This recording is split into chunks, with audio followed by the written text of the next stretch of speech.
right, ready? Here we go. Am I All right. ready? I think so. All right. Well, we're here with Amy Sidlecki with the Mold Reporters, and you're based out of Portland, right? Based out of Portland. Portland, Oregon. But I think you said you serve roughly Eugene to Olympia. Pretty much, yeah. But And most, the coast out also. So we've got a pretty wide area. yeah. Well, I guess that we should say for whatever to. I'm drawing a blank on the word, but I'm trying to remember. So I think we met when I was working in Salem, Yeah. with a local contractor and starting up a restoration division down there. And so when did you start the Mold Reporters?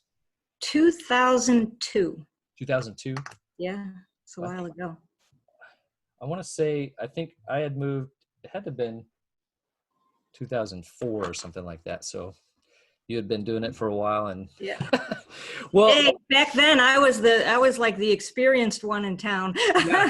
So I guess I am now too, but yeah.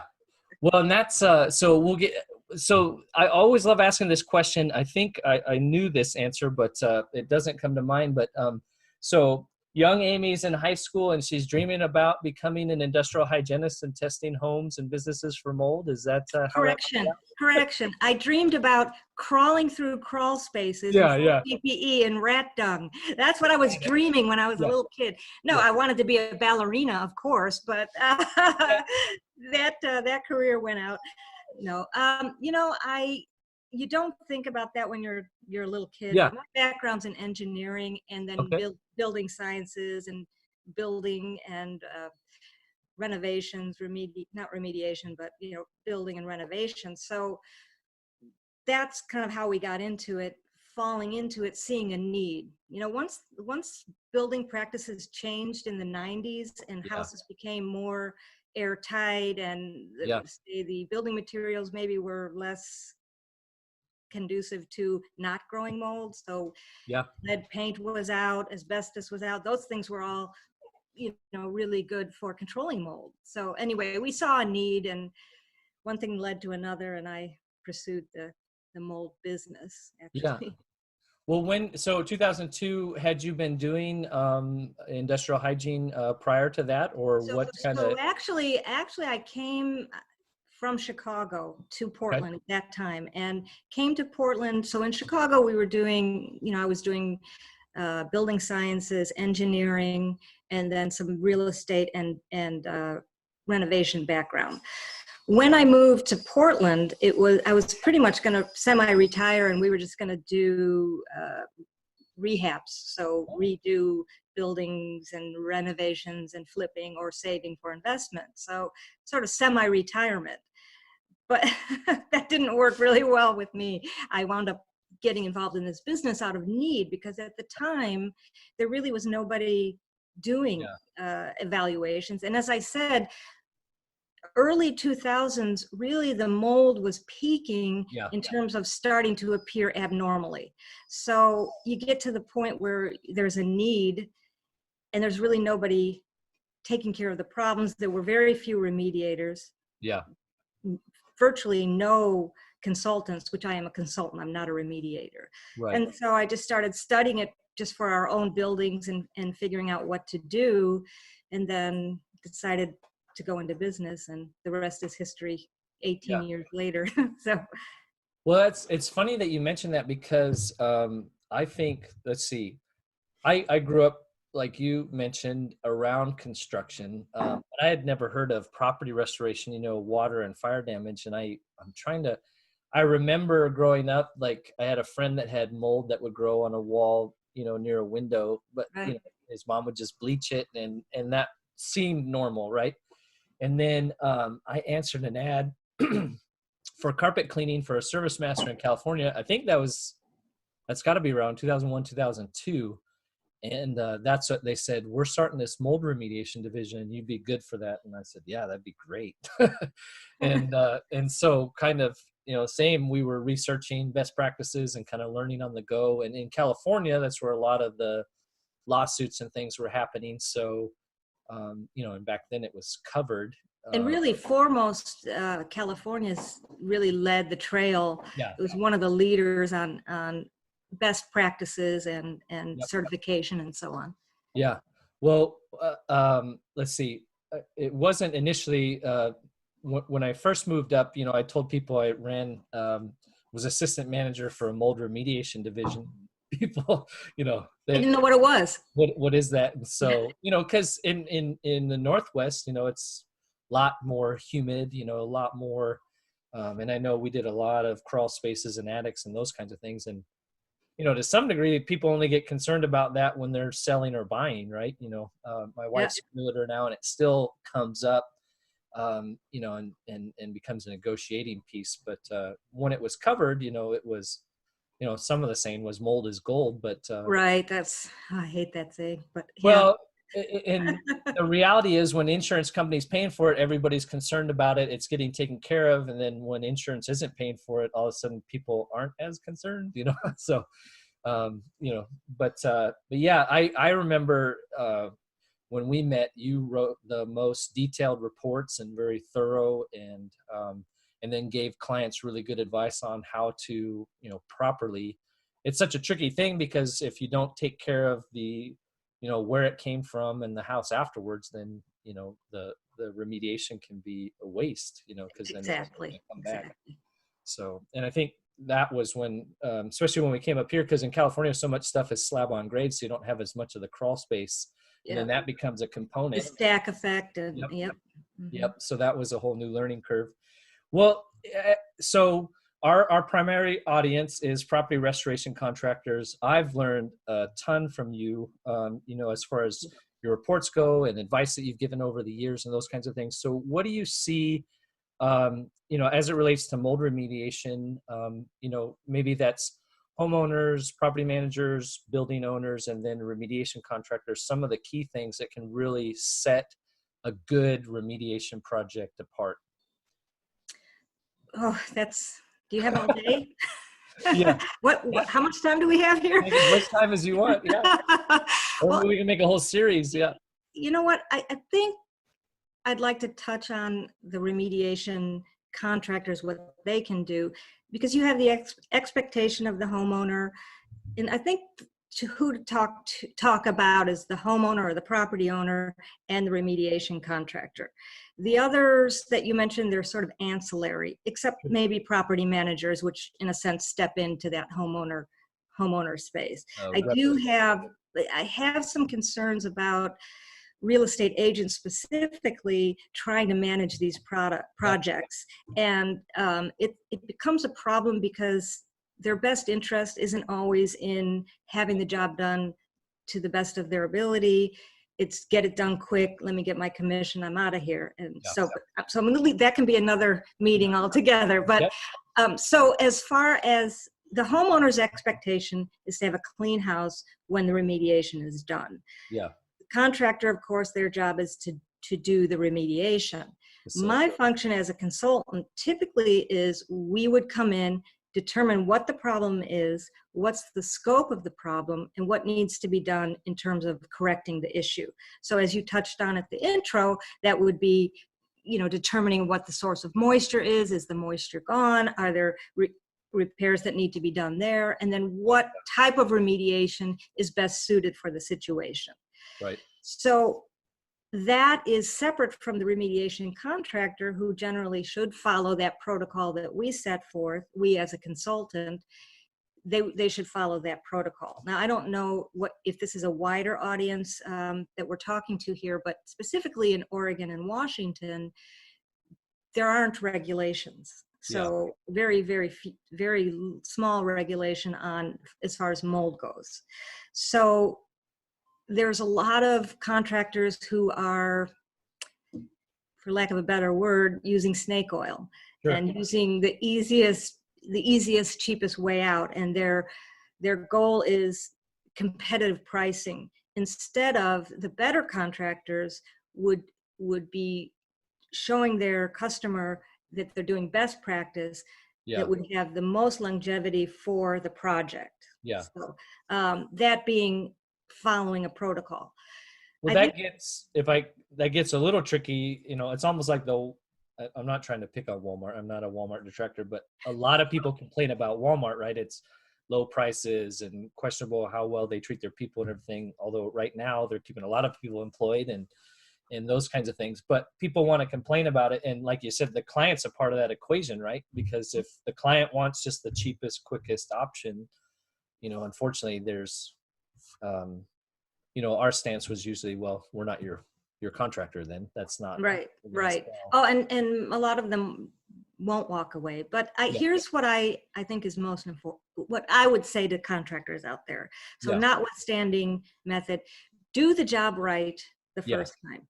Yep. Don't try to cut corners, because somebody like me is going to come in someday. So typically what should be done is I'm there before the remediation. Right. The remediation is done, and then I'm there again to do the post-remediation verification before the remediation contractor closes out the job, so that we can make sure that all of the expectations that were in our protocol have been met. That gives the contractor their clearance. Now I'm basically signing off. That takes some liability away from them as well. Yep. The other side of that is when a contractor says, "Oh, you don't need a consultant. We do our own testing. We do our own." They're essentially grading their own paper. Yeah. And Yeah. so going back to what I was saying, doing it right the first time. Hey, if you're following current standards of practice and you're doing a good job, great. But if you're in there cutting corners, Yeah. cutting out a contractor, what I'm seeing a lot lately and over the years is the contractors that are cutting corners, going in, doing in and out cheap job, patting themselves on the back, telling the client they did a good job, everything's fine. Yeah. Fast forward a year later, when A, there's some symptoms in the house, or B, they're going to sell, a home inspector goes in there and goes, "Oh, there's mold." Yeah. Let's just say an attic, for example. There's mold, there's discoloration in the attic, have a mold inspection. We come in and determine the remediation was not done correctly. Yeah. For example, let's just go back to attics. I've seen cases where the whole attic was to be remediated, and the contractor did the job. It looks great when you look at it from the access point. I go in and crawl in, find they've remediated right around the access point, but geez. to the other sides, it's completely unremediated or done less effectively as you go into the attic. So that's an example. So now what happens is the homeowner, because they're selling and it's got to be corrected, they wind up having to pay for the remediation all over again. And sometimes it's more difficult if it's been botched in the first place. Because a poor remediation, you could have degradation of materials, you could have paint coatings that have to be scraped off that were used. Cross-contamination. Cross-contamination is a big one. That's a whole different subject as well. So I would say, and then let's just talk about IICRCS 520 is probably one of the most recognized mold remediation standards, right? Everybody probably familiar with that. Yep. What I'm seeing a lot of the contractors doing, with or without a protocol from a third party, I'm often seeing on their estimates, and I do review estimates for our clients just to kind of look at what the contractor is saying that they're going to do, what methods they're going to be proposing. And oftentimes I'm seeing methodology that's not in the standard, but at the end of their estimate or somewhere in the body of their estimate, it says we follow IICRCS 520. Guys, if you're out there, remediation contractors, get this book. Read it. Yep. Honestly. So our protocols are written pretty much based on this standard. So when I see that they say we're going to come in and apply massive amounts of chemicals and then we're going to fog, that's not in there. Yeah. And then their estimate says they're using those methodologies. Yeah. So, if you're going to quote a methodology that you're going to propose the remediation, make sure you're following the protocol. Yeah. At the end of the day, it's going to come back and bite you if you haven't done it correctly. Was that, I mean, that's so I know at least when we had been working together, your policy was you had if somebody asked you for a contractor, you would say here's three. You'd always give them a report of like at least three people, and never recommend anybody to say these are ones You who are. have to kind of twist my arm to Yeah, really get a contractor recommendation. yeah, And it's not necessarily 3, 2, whatever it is. When they really press me for a contractor, I will give them names of contractors most recently who I've seen doing good work, yeah, providing good follow-up, yeah, being willing to correct any problems in the remediation that we discover, yeah, and have good customer satisfaction. So I've never upfront referred any contractor. yeah, I don't take referral fees. I don't pay fees, nothing like that. But I also, when I do give names, I encourage them to get bids, yeah, yeah, as many bids as they want, yeah. and I'd be happy to review them for Yeah. them. Well, it's funny you mentioned the people getting the cheapest. I do remember there was one project that we did with a client, a mutual client, and they hired somebody else based on the cheapest. And I remember I told them, I know mine is. They asked if I would come down and meet their price, and I said I won't, because I know what it's going to take to do your job. It was a pretty I think it was attic and crawl space. Mhm. It was on the coast, um, and and I said, and I remember on that one in particular, I had told them, I said, I really, I feel strongly about this pricing and the structure and this plan. And I want to encourage you to consider, not as a pressure, but if you go with this other contractor, I think they did it for like half or something like that. I said, I'm pretty sure you're going to be calling me back. And And they do. that's what happened. And so I never tried to pressure people into it, but it's funny, that you brought that up. When people don't do it correctly, it's a disservice to the client. And then also, do you? This might not be an area you want to talk. Do you get called in that often for litigation if people are? Very, very much so lately. I've got numerous attorneys that call me to go in and be the expert and to do the evaluation. And unfortunately, you don't want to be on the back end of Yeah, that. yeah, We, as you mentioned, we're very meticulous about our processes, yeah, doing the cross-contamination prevention during sampling, photo documentation, following published written protocols in right, everything that we do. So if you are doing a shoddy job, that could be a problem.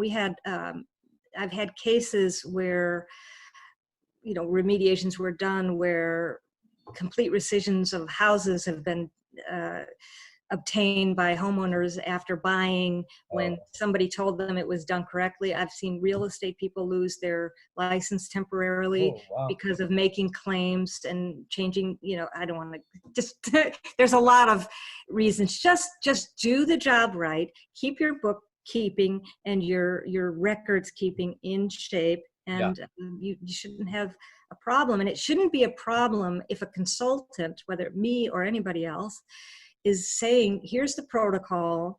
Can you follow it? yeah, Yes, we can. It's going to cost X, Y, Z. yeah, To take that protocol and then go and have somebody spray or paint over a mold problem, yeah. it's very probable that it could wind up in trouble. The other thing that I think is a big issue right now and should be pointed out is contractors and consultants making health claims. So our job is to make sure a house is, normal fungal ecology, clear of water damage, clear of, mold Yeah, amplification.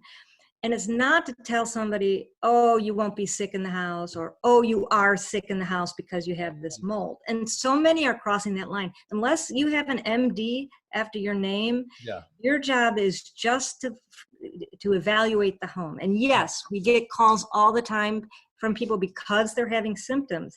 yeah. That's a good indicator. But our job is to find the Structure. problem as far as mold. And you could have a completely clear mold job, and you should not tell that client, it's clear, the consultant cleared it, you're safe to live here now. Because Yeah, there yeah, could be other things, rodent problems, formaldehyde, VOCs, benzene, toluene, all kinds of problems that could be making somebody sick in the house. So, or just general house cleaning, right? I mean, how many times have we been called out and people are worried about this one by one spot of mold, yep. behind something or another, and it's like their house is, just in, uh, I mean, it's disgusting, right? I mean, you go It in a is, disgusting and house. the dust, the dirt, and the dust reservoirs. Yeah, Interestingly, if the house is maintained humid, and in some environments like that, it is, you get a biofilm. So all yeah, that dust, you get yeah, settled spores, and it becomes a mold yeah, issue as well. So again, going back to that, if you're fixing one small problem,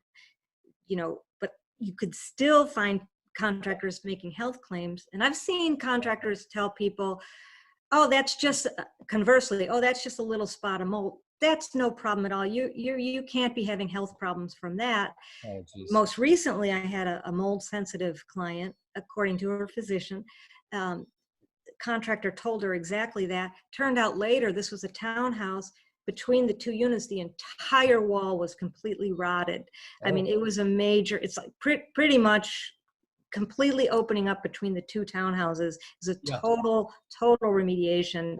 And so, but again, even so, my job was to find that mold, which I did, yeah, and make the protocol, test it afterwards, and make sure it met standards for fungal ecology. Whether or not she can live there, that's not up to me. That's the physician, yeah, her, and how they feel in the house. yeah. So Your job is to talk about well, I'm sure your engineering background helps on that too. I mean, people understanding how structures are built, especially, those shared spaces where you could have double layer walls and sound barriers and those kinds of things that just trap, just a hotbed for, things to grow for a long period of well, time. absolutely. And the other, talk about building science, I've heard contractors tell, and I'm not sure consultants, but mostly contractors tell people that no, you've got major mold in the attic. There's no way that mold can transfer down or that can compromise your air quality, which Jeez. is false. Yeah, Because it certainly can yeah, during negative pressure of the building, through penetrations that are and sometimes there's exhaust ducts that are just open right into the attic. yeah, And when the fan's not on, that air can come back. I mean, there's so many ways that the building envelope breathes, and yeah, from the crawl space, the attic. And when you say unequivocally, no, it can't transfer. yeah. That's just a setup. Yeah. Yep. Well, I know, and maybe not maybe I owe a debt of gratitude to the person that I learned it from, a man named Denis. But like, our approach, even as we were developing it, and let's see, S520 didn't come out till like '03 or '04, if I Mhm. remember correctly. Yep. So there was some mention of microbial growth in S500, but it really was, you were paying attention to IAQA would release something. Dr. Harriet Burge was releasing a lot of information and those kinds of things. And so for us, we always wanted to encourage people to get a pre and a post test because exactly of the liability. The whole reason, if you think about it as a contractor, the only reason you're there doing mold remediation is liability. The insurance company is trying to absolve themselves of liability, Mhm. right? And that's why they're paying for it. And so, and they've now found ways to exclude that. But, Yeah. mold is a liability. That's why we're there remediating. So Mhm. it's just silly not to try to put barriers in place to protect yourself and the client. And that's the one thing I think that you do that's a great service to people. In addition, was with your scientific mind trying to determine, well, why is this here? Because that's always if you go into a house and there's a known leak and there's mold around the known leak, there's not a lot of science to that, right? Like, you have Exactly. a leak, fix the leak, get rid of the mold, you should be good. But when you walk into I'm trying to there how many you walk into and there's too many people in the space, there's other issues. That ambient moisture is a lot more difficult to try to determine a source and then put up a remediation plan that's going to be sustainable, to where it's not just going to be right back after you leave. So it's interesting that we're in 2020 and we're still talking about the same things. You could say back then it was ignorance because it was evolving.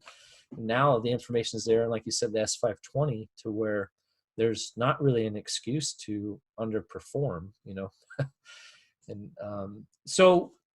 I don't want to gloss over that. Like you do more than mold. So as it relates to healthy buildings and how you're interacting with clients and those kinds of things, how do you see that playing into, like COVID-19 cleanup and maybe, once we get a handle on it? I'm hoping, like this conversation, that it kind of forces everybody to really look at what are we doing to keep our employees safe, whether you're a business owner or a remediation contractor, and then, stepping up your best practices and your site safety plans and those kinds of things. What are you seeing on your end to that, how that all plays in on that? Yeah, so OSHA has a really good document now that you can go on their website for best practices as far as safety of employees and environments. The cleaning of environments, to my understanding, is pretty much the same protocol as SARS or norovirus or those other infectious diseases. It is a little bit of a slippery slope though right now, because we don't really know 100% about how COVID is transmitted, or the coronavirus, COVID-19. And so the cleaning protocol, you have to make sure, from my understanding, is when you're cleaning it in an environment. So let's say you've been called in as a contractor to go in and disinfect office environment where 7 people were sick. Okay. So cleaning it, the protocol follows, the typical ones for infectious diseases, but you need to make sure on the doing post testing before allowing people back in, that it's not just clean, that it's disinfected. Right. And so that would be log, I'm just going to look at something right here. So log reduction testing. So that's going to tell you if it's completely disinfected. And I'm looking at a document. A good person to contact about that would be Wei Tang from Q Lab. He's a microbiologist, owns Q Lab. Dr. Wei Tang. I think he would be a really good source for people to discuss testing pre and post for COVID. Do you want me to give his number? Sure. 856-489-0011. Yeah, he just put out a pretty good article on Wei Tang, Weitang. He owns Q Lab, just the letter Q. He would be a good source for talking as far as that. Another source that I was thinking, if contractors already doing, cleaning for infectious, decontamination, that's one thing. But I am seeing several, I should say, contractors wanting to go into this cleaning, having never done it before. And that's where I get a little concerned. Especially the ones that can't even do a remediation effectively. And now I'm seeing their trucks in front of the schools doing the cleaning. That's a little bit concerning. So I would familiarize yourself, if you're getting involved with that type of cleaning and haven't done it before, with the bioaerosols assessment and control. Okay. This is also where most of the protocols have been written for mold and other, back when like you said before, IICRC S520. This is from the American Conference of Governmental Industrial Hygienists. So they're the ones that really came out with the Bible of bioaerosols. And so as going back to COVID, chapter 9, respiratory infections, transmission and environmental control. A very good chapter. But this book, anybody in environmental should have a copy of this book. Yeah. It's probably even online now, You young whippersnappers that have read everything online, I'm sure you can get it.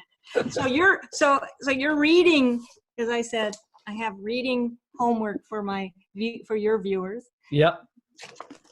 But yeah, so there's resources out there, and just use them and do your job Yeah. right, is, I guess, is my message. Yeah. Do you do testing and sampling for bacteria and viruses and those So I kinds of things? do bacteria, sewage indicator. Yeah. I don't really do the viruses. And Yeah. that's why I say, talk to somebody like Wade, talk to a microbiologist. Uh, It'll probably happen in my future just because of the way the world's going with all of Yeah. these Good. Good. viruses and bacteria. But yeah, I would train myself on Yeah. that specifically. But right now, there's a lot of good information Yeah. you can follow if you're getting involved with that. Yeah. Well, I think even contractors that aren't directly doing COVID cleanup still, you need to educate yourself and communicate Yeah, with your teams. And it needs to be a part of the, we work with a lot of larger general contractors. So that's part of our site specific is what are the ongoing current pre-cleaning that you're doing as the GC, and then what do we need to do for our teams? And then same as a restoration contractor, if people are going to homes and businesses, it needs to be questions, needs to be part of your pre-task, evaluation, and then talking to your team about, thinking differently once you leave the house about. I was taught one contractor, I think it was an RAA call. They were talking about even, wiping down your seatbelt, wiping down your, steering wheel, and those common. And one of the conversations that come up with our team is if we have common tools that people are sharing, and that was a great point that got brought up, just we've got to do more. We can't do business as usual, even if you're not doing COVID cleanup. exactly, So, and then that directly does correlate with health. So yeah, yeah, yeah, yeah.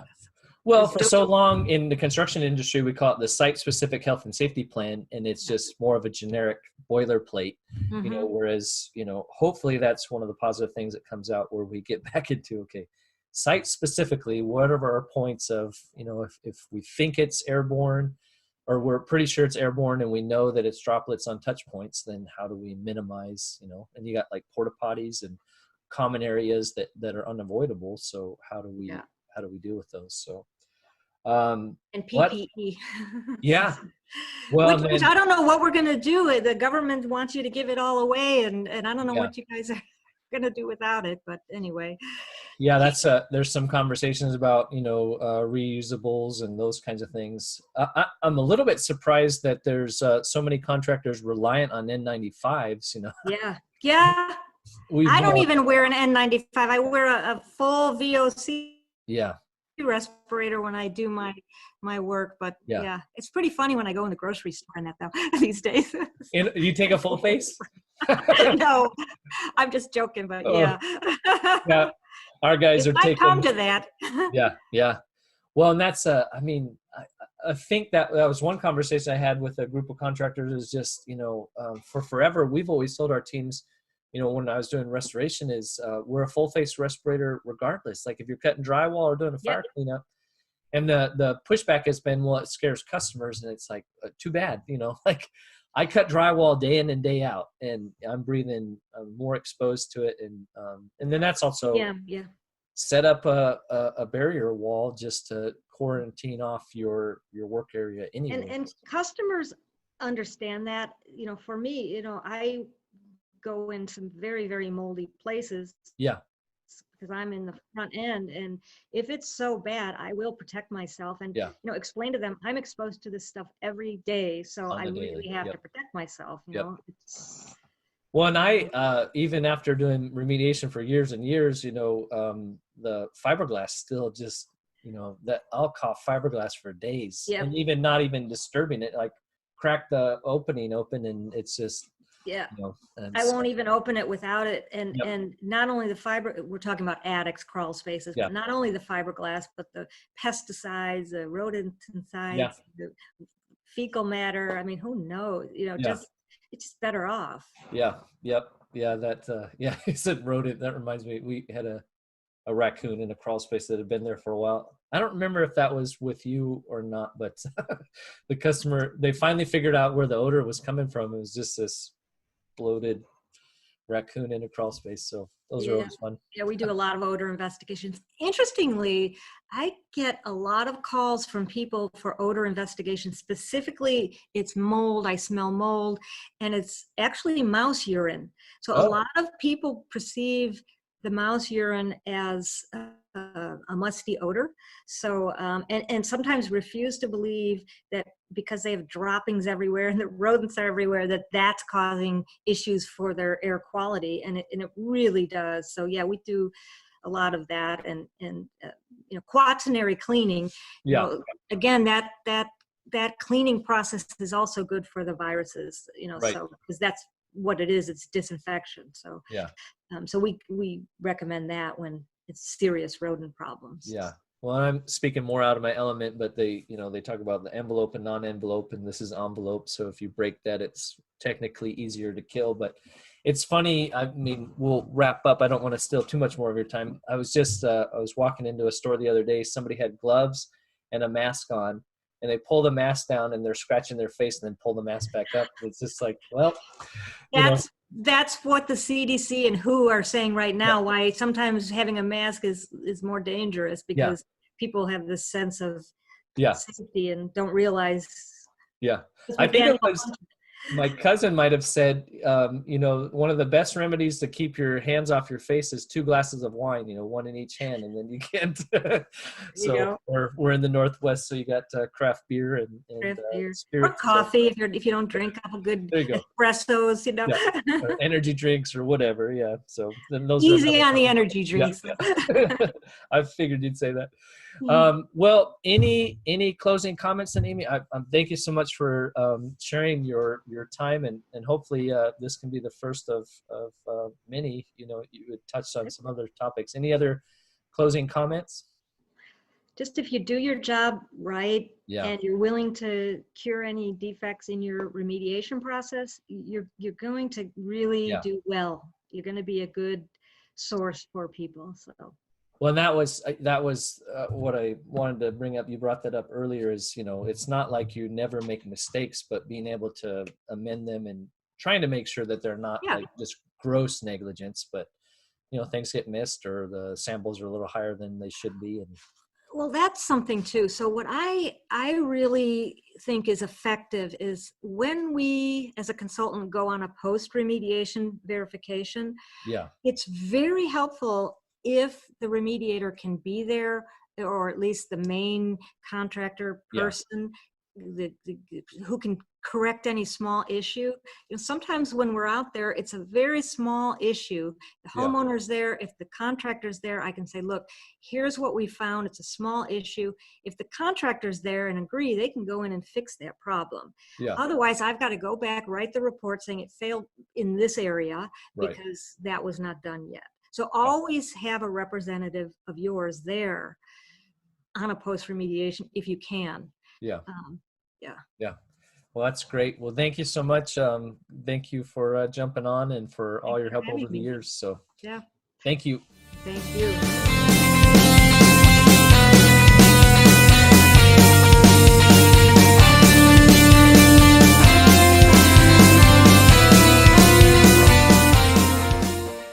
All right. Well, thanks. And this is a great service, and hopefully you'll get a lot of good interviews. Yeah, I appreciate it. Well, I'm already lined up a talent, so thank you. Excellent. All right, we'll talk to you Here. soon. Yeah. Thanks again for thinking of me. Yep, we'll talk.